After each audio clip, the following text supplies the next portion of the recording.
Springfield's pure classic rock. 104.7 The Cave. Hey, what's going on? Mike the Intern. Good morning. It's Monday. Back to work. Today on the show, we're going to talk about the retirement of David Coverdale, AC/DC in St. Louis, where you can see Styx next year. And Joe Walsh is auctioning off all of his guitars. 6:30 and 7:30 morning spin this week. We're doing the 55th anniversary of All Things Must Pass from George Harrison. It's all back here. You can see it. It's a box. I don't want to deal with holding it up. Either way, vote for your favorite song from that record online at 1047thecave.com. And I'll play your favorite songs from it on Friday, 6:20 and 8:20. Neb Reynolds and myself are talking sports. 7:20, your keys to the kingdom for the Kansas City Chiefs.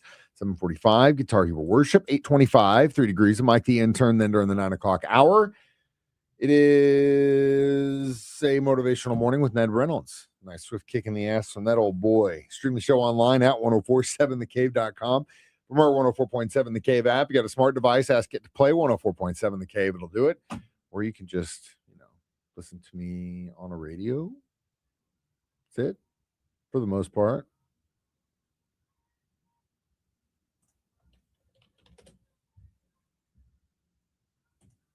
Mm-hmm.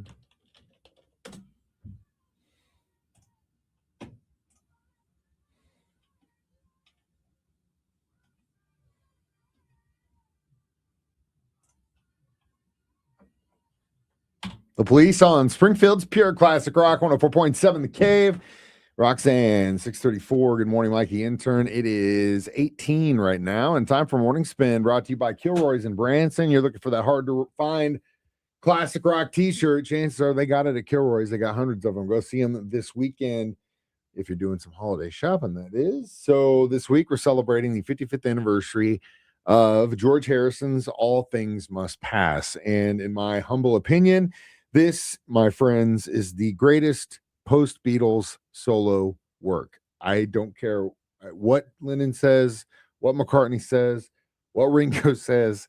This is just an incredible record front to back. First of all, the backing band is Derek and the Dominoes, okay? Because this backing band would then go on to make that record with Clapton, okay? So George was in Clapton with buddies. He's like, help me put a band together. That's what he does.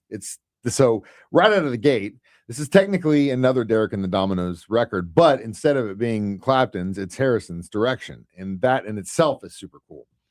Second, they say that, as an artist or a band, your first record is usually going to be the greatest effort you put forth because you've had your whole life to think about that first record that you put out.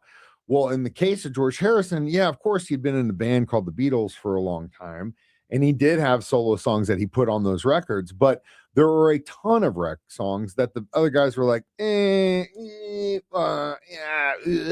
So in that regard, this was his debut album as a solo artist, and all of those songs that they said, man, this might not fit or work, he puts them on this record. And as a whole, it's such a great work front to back.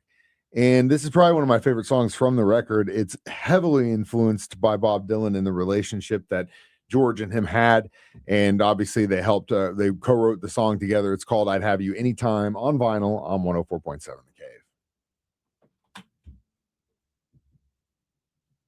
Maybe. Anyway, that's it. Have a great day. If you need me, you know where to find me. I'm here till 10. 104.7 The Cave. See ya. Springfield's pure classic rock. 104.7 The Cave.